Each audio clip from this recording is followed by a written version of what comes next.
Hey everybody, welcome to Ongaku Concept. My name is Josh, and this week I'm going to tell you why this note is not just that note, and what that means for your arrangements. Alright, so let's talk about notes and things. So you might have noticed that the lower you get on a keyboard, or really most instruments, the thicker notes tend to sound. And as you get to the lowest ranges, they can get indistinct. It can be difficult to pick out what note it actually is. And on the other side of things, the higher you get, the clearer things tend to sound.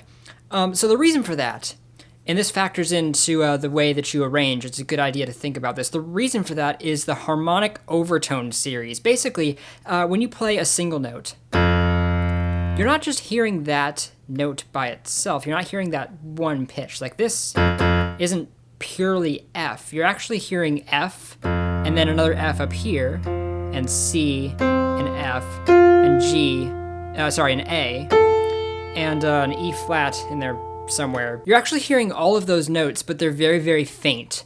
And they start getting higher and a little bit less in tune, and all of that combined makes up that one note, and that's just how physics works. And normally we don't detect those pitches very well. I mean, they're really high up there, they're really faint, but they create this complex waveform that is this note, and it's the reason why it sounds like it does. So this kind of factors into the way that you arrange, because, again, the lower you get, the more indistinct things begin to sound. And the reason for this is because of that overtone series. As you get lower, those extra overtones begin to come into your hearing range, and it gets easier to hear them, and so they all kind of muddle together. And you're hearing all those overtones, and it becomes difficult to pick out the fundamental.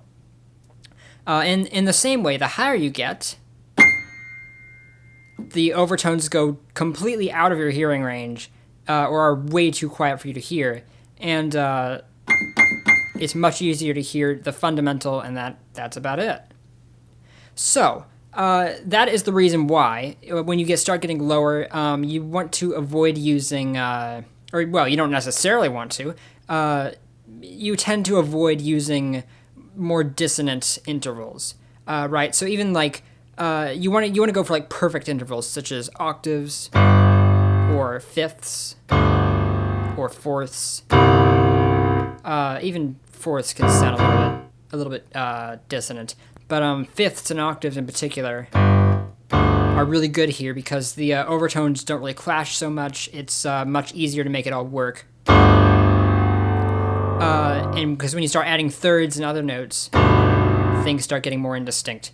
So if you want to keep your low range from sounding indistinct, it's a good idea to either be working with single notes or be working with perfect intervals or wider intervals or things like that.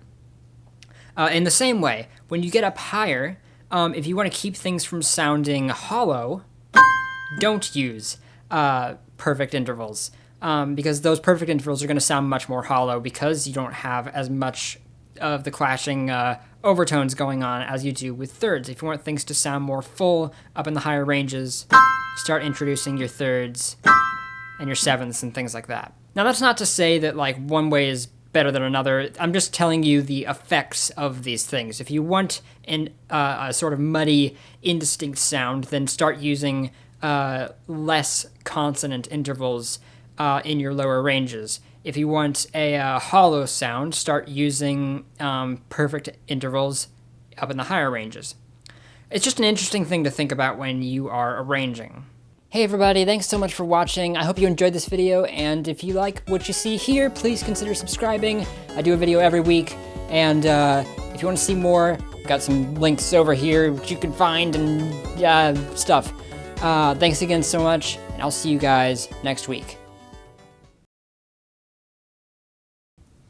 Oh, yeah, okay. I don't know.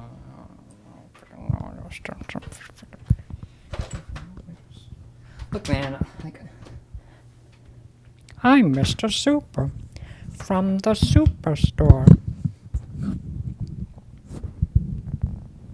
The superstore is closed for remodeling, and I should know. I'm Mr. Super from the superstore.